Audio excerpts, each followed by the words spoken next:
بسم اللہ الرحمن الرحیم۔ زاد الطالبین کھول لیں تعلیم دین سال اول۔ گزشتہ سبق میں ہم نے حدیث مبارکہ کی تعریف، حدیث کا موضوع، غرض و غایت اور حدیث مبارکہ کے فضائل ہم نے پڑھے تھے۔ اسی طریقے سے مصنف کا کچھ مختصر تعارف آپ حضرات کے سامنے بیان ہوا۔ آج کے سبق میں یہ خطبۃ الکتاب ہے، کتاب کا خطبہ۔ ہر مصنف اپنے کتاب کے اصل موضوع، کتاب کھول لیں، بسم اللہ الرحمن الرحیم والا صفحہ ہے نا، خطبہ کتاب، یہ کھول لیں۔ تو ہر مصنف کی عادت ہوتی ہے کہ کتاب کا اصل مقصد شروع کرنے سے پہلے کچھ مختصر خطبہ ذکر کرتے ہیں، اور اس خطبے کا ایک بنیادی مقصد یہ ہوتا ہے کہ کتاب اللہ پاک کے نام سے شروع ہو جائے، بسم اللہ سے۔ پھر اس کے بعد خطبہ ہوتا ہے الحمدللہ رب العالمین، یہ جو بھی خطبہ ہے جیسے اس میں بھی آئے گا الحمدللہ الذی شرفنا علی سائر الامم۔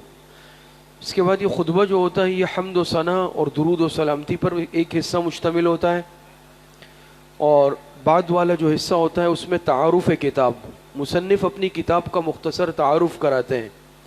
اس کتاب کا نام کیا ہے، کیوں یہ نام رکھا، اس کتاب کا اسلوب اور انداز کیا ہے، میں نے اس کو کس ترتیب پر مرتب کیا ہے، یہ باتیں ہوتی ہیں۔ تو یہ جو ایک صفحہ آپ کے سامنے نظر آ رہا ہے اس میں وہ خطبہ ہے، اور یہ انشاءاللہ آج پڑھیں گے۔ پھر آگے الباب الاول سے احادیث شروع ہو رہی ہے، تو آج ہم یہ خطبہ کتاب پڑھیں گے، ٹھیک ہے۔ بسم اللہ الرحمن الرحیم، شروع اللہ کے نام سے جو بڑا مہربان اور نہایت رحم کرنے والا ہے، یا میں شروع کرتا ہوں اللہ پاک کے نام سے جو بڑا مہربان اور نہایت رحم کرنے والا ہے۔ بسم اللہ سے مصنف نے کتاب کو شروع کیا، بسم اللہ سے آغاز کیا۔ تو اس میں زیادہ تفصیل میں ہم نہیں جا سکتے، وقت بھی کم ہے، ورنہ اس میں بھی مباحث ہوتی ہے کہ مصنف نے کتاب کو بسم اللہ سے کیوں شروع کیا۔ بالکل آسان ایک دو باتیں اس میں سمجھ لیں کہ بسم اللہ کو شروع کرنے کی ایک وجہ یہ ہے کہ حدیث مبارکہ میں آتا ہے، جناب نبی کریم صلی اللہ علیہ وسلم نے ارشاد فرمایا، کل امر ذی بال لم یبدأ فیہ ببسم اللہ فہو ابتر۔ ہر اہم کام، بات سمجھ میں آ رہی، کل امر ذی بال ای ذی شان، ہر شان والا کام، عظمت والا کام اگر اسے بسم اللہ کے بغیر شروع کیا جائے وہ نامکمل رہتا ہے، حدیث میں وہ نامکمل رہتا ہے، وہ مقطوع رہتا ہے۔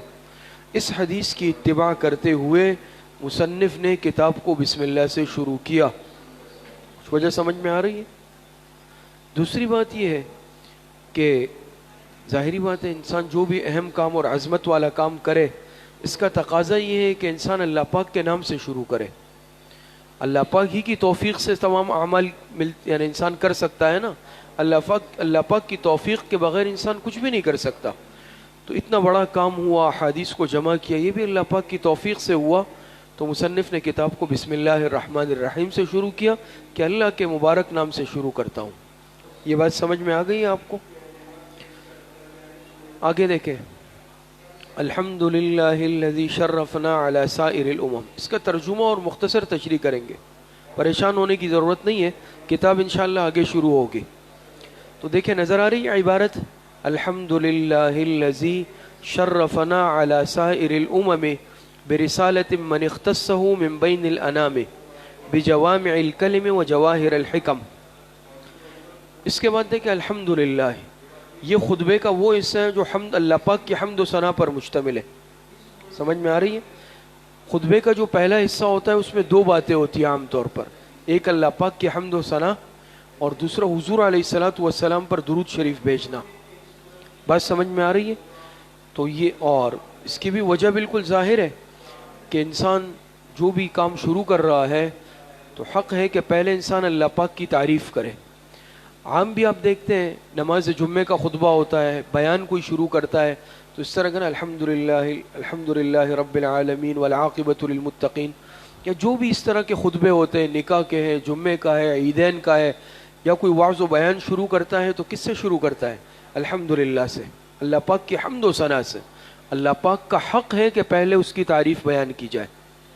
بات سمجھ میں آ رہی ہے؟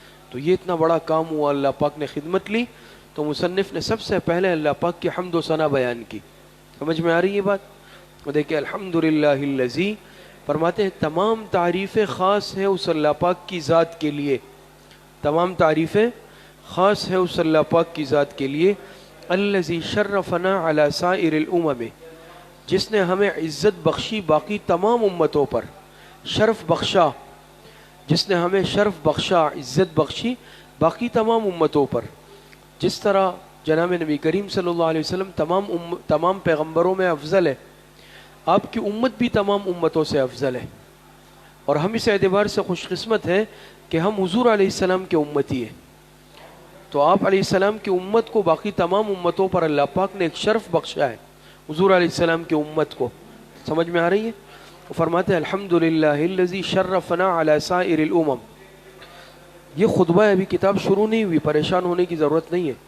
تمام تعریفیں خاص سے اس اللہ پاک کی ذات کے لیے جس نے ہمیں شرف بخشا، عزت بخشی، علی سائر الامم، باقی تمام امتوں پر، باقی تمام سابقہ امتوں پر، برسالتم، اس ذات کو رسول بنانے کے ساتھ، اس ذات کو رسول بنانے کے ساتھ، من اختصہ من بین الانام، جس کو خاص کر دیا اللہ پاک نے تمام مخلوقات میں سے۔ اللہ پاک نے حضور علیہ السلام کو تمام مخلوقات میں سے خاص کر کے چنانا آخری پیغمبر بنانے کے لیے، یہ بتانا چاہ رہے۔ تو ہمیں عزت بخشی باقی امتوں پر برسالتن، کیوں؟ اس ذات کو رسول بنانے کے ساتھ، یعنی ہم اس پیغمبر کے امتی ہیں۔ بات سمجھ میں آ رہی ہے؟ اس ذات کو رسول بنانے کے ساتھ، من اختصہ من بین الانام، جس کو خاص کر دیا اللہ پاک نے تمام مخلوقات میں سے، پیغمبر بنا دیا۔ بات سمجھ میں آ رہی ہے؟ اور ہم اس پیغمبر کے امتی ہیں۔ بجوامع الکلم، دیکھیں جس کو اللہ پاک نے خاص کر دیا تمام مخلوقات میں سے، کیا کرنے کے لیے؟ رسول بنانے کے لیے، رسالت کے لیے۔ سمجھ رہے؟ بجوامع الکلم، ایسے جامع کلمات کے ساتھ، وجواہر الحکم، اور حکمت بھرے موتیوں کے ساتھ۔ اس سے اشارہ ہے ان احادیث مبارکہ کی طرف۔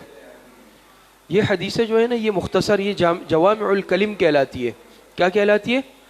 جوامع الکلم۔ جوامع الکلم اس کلام کو کہا جاتا ہے جس میں الفاظ کم ہوتے ہیں، معنی بہت زیادہ ہوتے ہیں۔ بات سمجھ میں آ رہی ہے؟ طویل مختصر ہے، الدین والنصیحہ، اگلے صفحے پہ جو نظر آ رہی ہے، جی مختصر ہے۔ آگے آپ دیکھیں الدعاء مخ العبادہ، الخمر جماع الاسم، آپ جتنی بھی دیکھیں گے یہ جوامع الکلم ہے۔ الفاظ اس کے یہ وہ احادیث ہے جس کے الفاظ تو بہت مختصر ہے لیکن معنی کا ایک سمندر ہے۔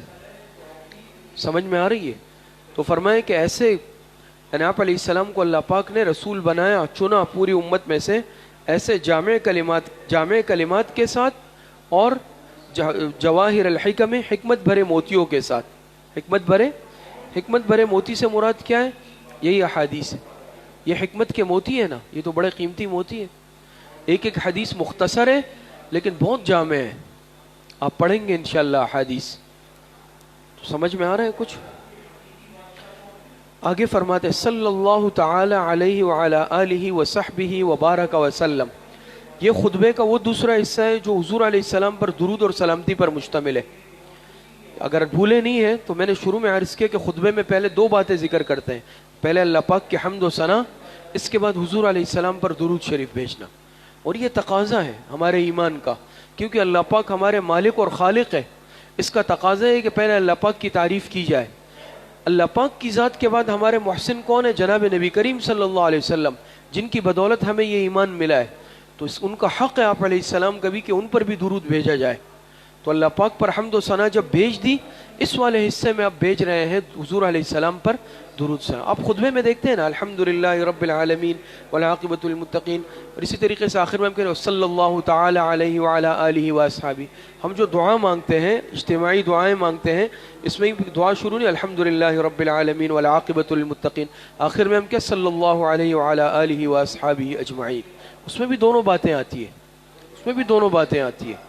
بات سمجھ میں آ رہی ہے؟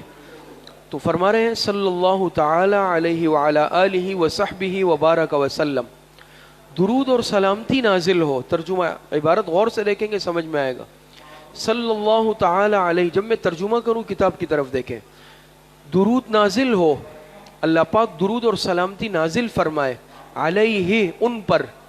ان سے مراد جناب نبی کریم صلی اللہ علیہ وسلم. اللہ پاک درود نازل فرمائے کس پر؟ جناب نبی کریم صلی اللہ علیہ وسلم پر.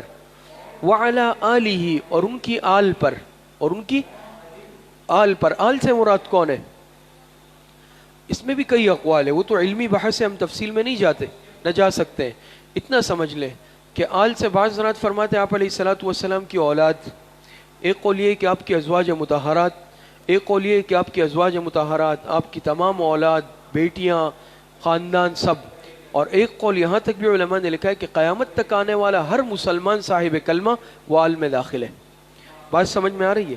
تو فرمایا درود اور سلامتی نازل ہو علیہ، جناب نبی کریم صلی اللہ علیہ وسلم پر، وعلی آلہ، اور آپ کی آل پر، یعنی آپ کے خاندان پر، آپ کی تمام ازواج مطہرات، آپ کی اولاد سب. وصحبہ، اور آپ کے صحابہ پر، اور آپ کے تمام صحابہ پر بھی سلامتی نازل ہو. وبارک وسلم، اور برکتیں اور سلامتی ہو، برکتیں اور سلامتی ہو. ما نطق اللسان بمدحہ ونسخ القلم، فرمایا نا کہ آپ علیہ السلام پر درود نازل ہو، آپ کی آل پر اور آپ کے صحابہ پر سلامتی اور برکتیں نازل ہو. کب تک؟ ما نطق اللسان بمدحہ، جب تک زبان اس کی تعریف کو بولتی رہے، جب تک زبان اس کی تعریف کو بولتی رہے.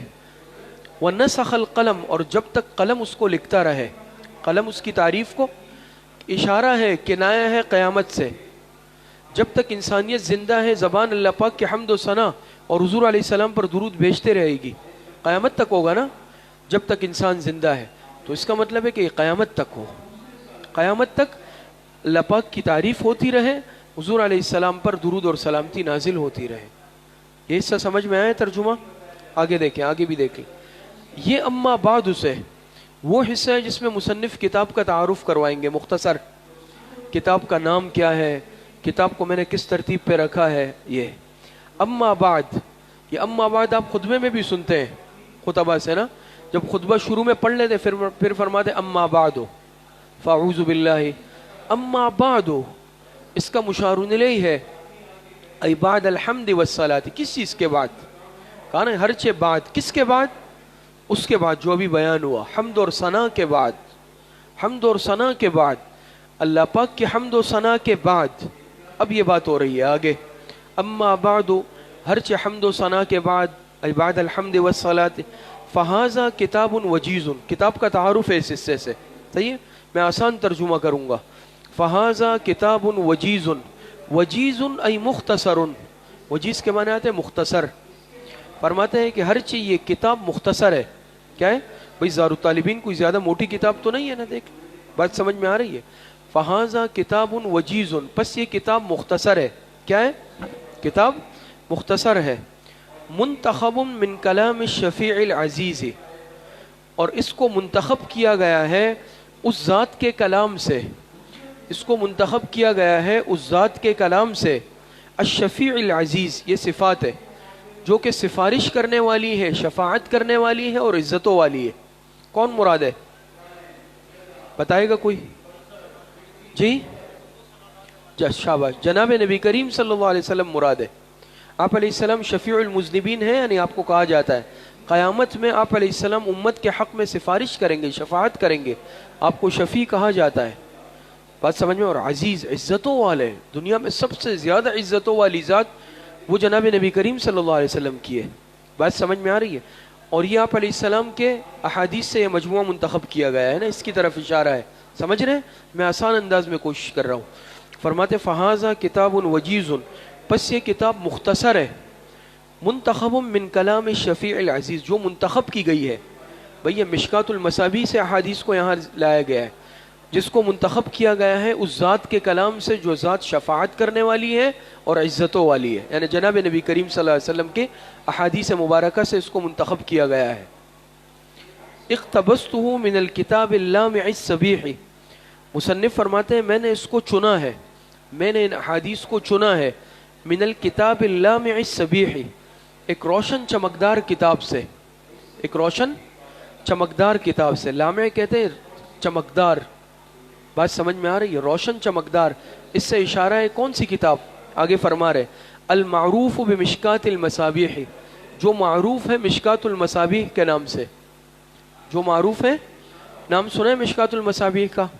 یہ حدیث کا مجموعہ ہے، اور ہمارے یہاں درس نظامی میں درجہ سابعہ میں دور حدیث سے 1 سال پہلے پورے سبقن یہ کتاب پڑھائی جاتی ہے، مشکات المصابیح. تو فرماتے ہیں کہ میں نے اس کتاب کو چنا ہے، آگے فرماتے ہیں ہاں میں نے اس کو چنا ہے من الکتاب اللامع الصبیح، ایک روشن چمکدار کتاب سے جس کا نام جو معروف ہے مشہور ہے مشکات المصابیح کے نام سے. ٹھیک ہے. آگے وسمیتہ، اور میں نے اس کتاب کا نام رکھا. کس کتاب کا؟ یہ جو آپ کے سامنے ہے. میں نے اس کتاب کا نام رکھا ہے زاد الطالبین من کلام رسول رب العالمین صلی اللہ علیہ وسلم.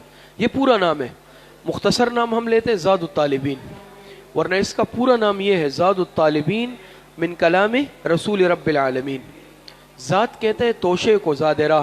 طالبین کہتے ہیں طلبہ کو، طلبہ کا توشہ، طلبہ کے لیے زاد راہ. تو یہ بھی ہمارے لیے ایک زاد راہ ہے نا. یہ حدیثیں ہم پڑھیں گے، ہم اس پر عمل کریں گے جہاں بھی ہوں گے. نہیں سمجھ میں آ رہی؟ تو یہ ایک توشہ ہے. دیکھیں نام بھی اس طرح رکھا ہے زاد الطالبین، طلبہ کے لیے ایک توشہ، زاد راہ. بات سمجھ میں آ رہی ہے؟ تو یہ اس کتاب کا نام میں نے رکھا زاد الطالبین من کلام رسول رب العالمین، جو کہ رب العالمین کے بھیجے ہوئے رسول کے کلام سے منتخب کی گئی ہے. ویسے یہ پورا نام ہے اس کا. آگے فرماتے ہیں کتاب کی کچھ صفات، خاصیات. الفاظہ قصیرۃ، الفاظہ قصیرۃ، اس کتاب کے الفاظ کیا ہے؟ کم ہے، کم ہے. اس میں الفاظ کم ہے، الفاظ ان حدیث میں کم ہے. لیکن وہ معانی ہی کثیرۃ، معانی بہت کم ہے نا. دیکھیں نا چھوٹی چھوٹی حدیثیں، الفاظ کم نہیں ہے، الفاظ کم ہے. وہ معانی ہی کثیرۃ، لیکن معانی بہت زیادہ ہے. معانی اوپر کہا نا کہ جوامع الکلم ہے. بات سمجھ میں آ رہی ہے؟ الفاظہ قصیرۃ و معانی کثیرۃ. اس کے الفاظ کیا ہے؟ اس کے الفاظ کم ہے. وہ معانی کثیرۃ، اور اس کے معنی کیا ہے؟ زیادہ ہے. بات سمجھ میں آ رہی ہے؟ آگے دیکھیں. یتنظر به من قرأه وحفظه، یتنظر به، تر و تازہ رہتا ہے اس کے ذریعے سے جو اس کو پڑھتا ہے اور یاد رکھتا ہے. یہ اشارہ ہے حضور علیہ الصلوۃ والسلام کی اس دعا کی طرف. آپ بھول گئے ہیں پہلے سبق میں، فضائل میں آپ کے سامنے روایت آئی تھی، حاشیے پہ بھی ہے. آپ علیہ السلام نے فرمایا نظر اللہ عبدا سمع مقالتی فحفظها ووعاها واداها. آپ علیہ السلام نے فرمایا اللہ پاک تر و تازہ رکھے اس شخص کو کہ جو مجھ سے کوئی بات سنے، میری کوئی حدیث سنے اور پھر اس کو یاد رکھے. بات سمجھ میں آ رہی ہے؟ اس کو یاد رکھے اور اس کو دوسروں تک پہنچائے، محفوظ کرے، یاد رکھے اور دوسروں تک پہنچا دے. اللہ پاک اس کو تر و تازہ رکھے. یہ حضور علیہ السلام نے دعا دی ہے. کس کو؟ حدیث پڑھنے اور پڑھانے والوں کو. تو مصنف ان کی طرف اشارہ کر رہے ہیں، اس دعا کی طرف. سمجھ رہے؟ فرماتے یتنظر به من قرأه وحفظه، اس کے ذریعے سے تر و تازہ رہتا ہے. کون؟ جو اس کو پڑھتا ہے اور اس کو یاد کرتا ہے. تو وہ حضور علیہ السلام کی دعا کا مصداق بن جاتا ہے. جو اس کتاب کو، حدیثوں کو پڑھے گا وہ آپ علیہ السلام کی دعا کا مصداق بنے گا. سمجھ میں آ رہی ہے؟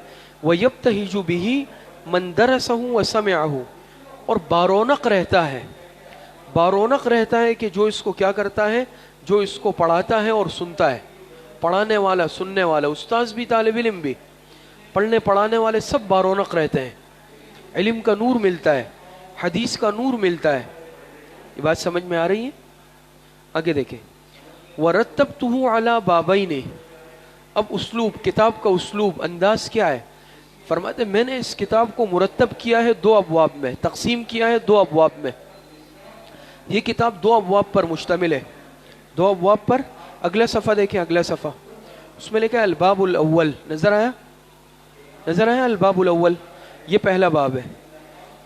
اس کے بعد آپ آگے جائیں گے، آپ کی کتابوں کے صفحہ نمبر مجھے صحیح ذہن میں نہیں ہے، میرے کتاب میں صفحہ نمبر 53، الباب الثانی، الباب الثانی. نظر آیا؟ الباب الثانی نظر آیا؟ مل گیا؟ لکھا ہوا ہے فی الواقعات والقصص، مل گیا؟ یہاں سے دوسرا باب بہت آگے جا کے شروع ہوگا، بہت آگے. بس تو کتاب کو مصنف نے مرتب کیا، 2 ابواب میں تقسیم کر دیا. پہلے باب میں جو تفصیلی ہے چھوٹی چھوٹی حدیثیں لائے، دوسرے باب میں احادیث سے منقول شدہ واقعات لائے. جب یہ تو ہم کتاب ہم طلبہ کو پڑھاتے ہیں درجہ ثانیہ میں، ہمارے درس نظامی کے طلبہ پڑھتے ہیں، چونکہ وہ کچھ عربی پڑھ بھی چکے ہوتے ہیں، تو جب ان کی مناسبت اس حدیثوں سے ہوتی ہے پھر آگے کچھ واقعات ہوتے ہیں، ذکر ہوتے ہیں. اور ہم درس نظامی میں اس ترتیب پہ اصل میں نہیں پڑھاتے، اس میں ترجمہ ہوتا ہے، تشریح ہوتی ہے اور ترکیب ہوتی ہے. وہ آپ کے لیے نہیں ہے، ان طلباء کو ترکیب پڑھائی جاتی ہے اس حدیث کی کہ اس کی نحوی ترکیب کیا ہے، اس سے آپ کو نہیں ہے معاملہ. تو خیر، تو فرماتے ہیں ورتبتہ علی بابین، میں نے اس کتاب کو مرتب کیا ہے 2 ابواب میں تقسیم کیا ہے. الباب الاول، آگے بہت آگے جا کے الباب الثانی، سمجھ رہے ہیں؟ حتی یعم نفعہما فی الدارین، حتی یعم نفعہما فی الدارین، یہاں تک کہ عام ہو جائے اس کتاب کا فائدہ فی الدارین، دونوں جہانوں میں. دارین سے مراد کیا ہے؟ ای دار الدنیا والدار الاخرہ، دنیا میں بھی آخرت میں بھی. یہاں تک کہ اس کتاب کا فائدہ عام ہو جائے دنیا میں بھی آخرت میں بھی. دنیا میں تو اس لیے کہ جو حدیث پڑھے گا عمل کرے گا اس کی دنیا بھی بنے گی اور آخرت بھی بنے گی. تو اس کتاب حدیث پڑھنے کا فائدہ انسان کو دنیا میں بھی ملتا ہے، آخرت میں بھی ملتا ہے. یہاں تک کہ عام ہو جائے اس کتاب کا فائدہ فی الدارین، دونوں جہانوں میں. دونوں جہانوں سے مراد کیا ہے؟ دنیا میں بھی اور آخرت میں بھی. سمجھ رہے؟ اب آخر میں بس یہ 1.5 لائن دعائیہ کلمات ہیں. مصنف دعا مانگ رہے ہیں اللہ پاک سے، واللہ اسأل ان یجعلہ خالصا لوجہہ الکریم. تواضع کا اظہار، عاجزی کا اظہار، کہ انسان جتنے بھی عظیم کام کر لے لیکن وہ اللہ پاک کی توفیق سے ہوتا ہے، اور ہر انسان اس کی قبولیت کے لیے دعا مانگتا ہے. بات سمجھ میں آ رہی ہے؟ مصنف فرماتے ہیں واللہ اسأل، میں اللہ پاک سے دعا مانگتا ہوں، میں اللہ پاک سے سوال کرتا ہوں، یجعلہ خالصا لوجہہ الکریم، کہ اللہ پاک اس کو خالص کر دے اپنی ذات مبارک کے لیے، اپنی کریم ذات کے لیے خالص کر دے. یعنی ایک کتاب ریاکاری سے پاک ہو، شہرت کے جذبے سے پاک ہو، اس کو اللہ پاک خالص اپنے لیے قبول کر لے. سمجھ میں آ رہی ہے بات؟ دعا مانگ رہے. یہ ہمارے لیے بھی سبق ہے کہ انسان اگر کوئی اہم کام، نیک کام، دین کی خدمت کر لے، اس کی قبولیت کے لیے دعا کرے، تکبر نہ کرے. تو فرمایا واللہ اسأل ان یجعلہ، میں اللہ پاک سے دعا مانگتا ہوں کہ اللہ پاک اس کتاب کو اپنی مبارک وجہ کہتے ہیں ذات، کریم مانے مہربان، اللہ پاک اپنی مہربان ذات کے لیے خالص کر لے، اس کتاب کو اللہ پاک قبول کر لے. بات سمجھ میں آ رہی ہے؟ وَسَبَبًا لِدُخُولِ دار النعیم، اللہ پاک سبب بنا دے اس کتاب کو نعمتوں والے گھر میں داخلے کا. کیا مراد ہے نعمتوں والے گھر سے؟ کوئی بتا سکتا ہے؟ جنت. شاباش، جنت دار النعیم ہے نا، نعمتوں کا گھر ہے، اور اللہ پاک اس کتاب کو جنت میں داخلے کا سبب بنا دے، نعمتوں والے گھر میں داخلے کا سبب بنا دے. دعا مانگ رہے کہ اللہ پاک میری اس خدمت کو قبول فرما لے. فَإِنَّهُ وَاسِعُ الْمَغْفِرَةِ وَإِنَّهُ ذُو الْفَضْلِ الْعَظِيمِ، کیونکہ بے شک وہ یعنی اللہ پاک کی ذات واسع المغفرت، بڑی وسیع مغفرت والی ذات ہے. اللہ پاک بڑی وسیع مغفرت والی ذات ہے. وَإِنَّهُ ذُو الْفَضْلِ الْعَظِيمِ، اور اللہ پاک عظیم فضل و کرم والے ہیں. یہاں پر خطبہ ختم ہو گیا. تو اب ہم یہ جو کتاب کا خطبہ تھا یہ کتنی باتوں پر مشتمل تھا؟ پہلا حصہ اللہ پاک کی حمد و ثنا اور حضور علیہ السلام پر درود و سلامتی پر، دوسرا حصہ کتاب کے تعارف پر، اور پھر آخر میں دعائیہ کلمات پر. یہ آپ حضرات کے سامنے یہ خطبہ آیا، پھر آگے انشاءاللہ کتاب شروع ہوگی. تو انشاءاللہ اگلے سبق سے ہم الباب الاول کی باقاعدہ انشاءاللہ حدیث شروع کریں گے. اللہ پاک صحیح عمل کی توفیق نصیب فرمائے. آخر دعوانا ان الحمد للہ رب العالمین.